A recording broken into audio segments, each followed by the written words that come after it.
Violence, if you choose violence when you protest, that undermines the morality of the movement that you say your movement is based upon. You know who else understood that? Dr. King. King understood it.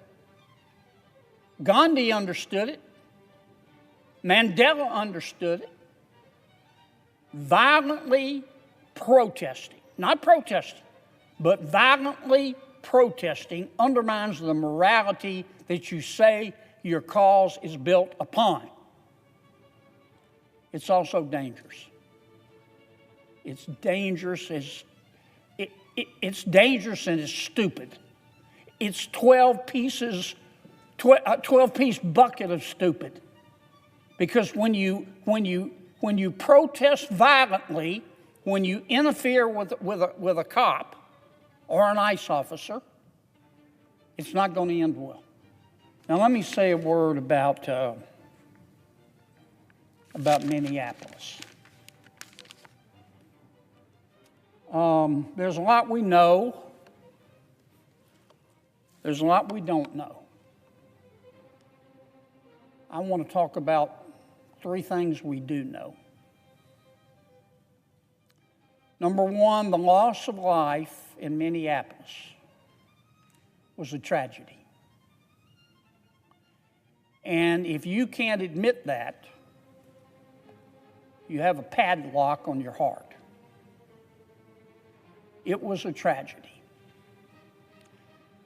We don't have all the facts. I know everyone's seen the videos, but the people involved haven't been interviewed. There are a lot of facts we have, but a lot of facts we don't have. And I am not going to rush to judge. I'm not going to rush to judge. President Trump has promised a full and thorough and transparent investigation. And I thank him for that. But regardless of what we find out,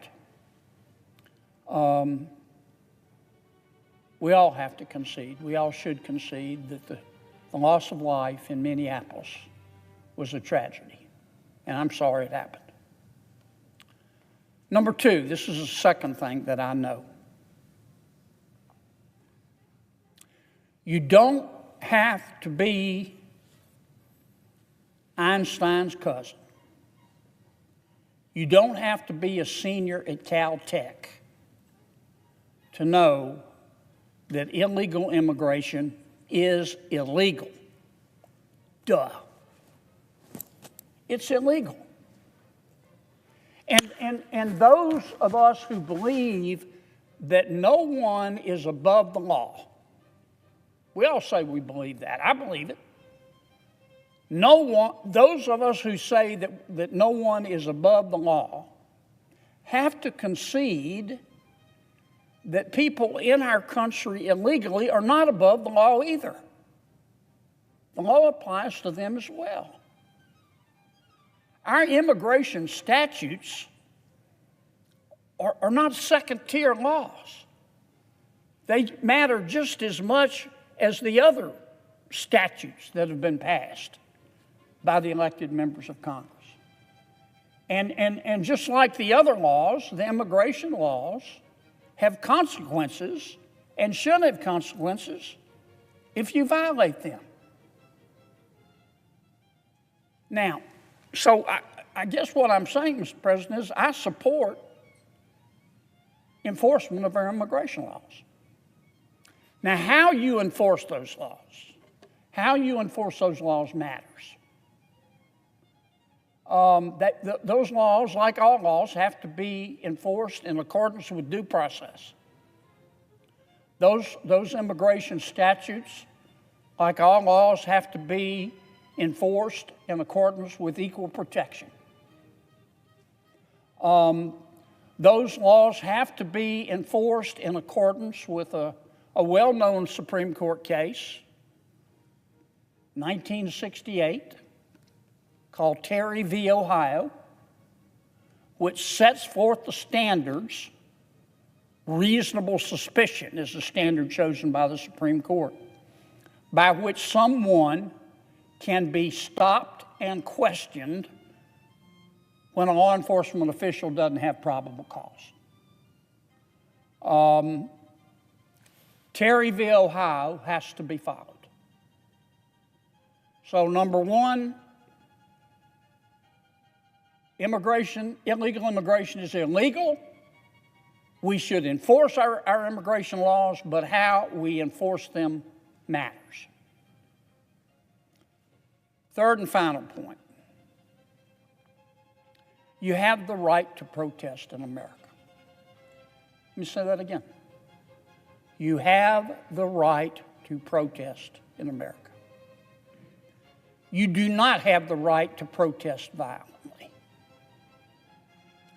And in fact, violence, as you protest, undermines the morality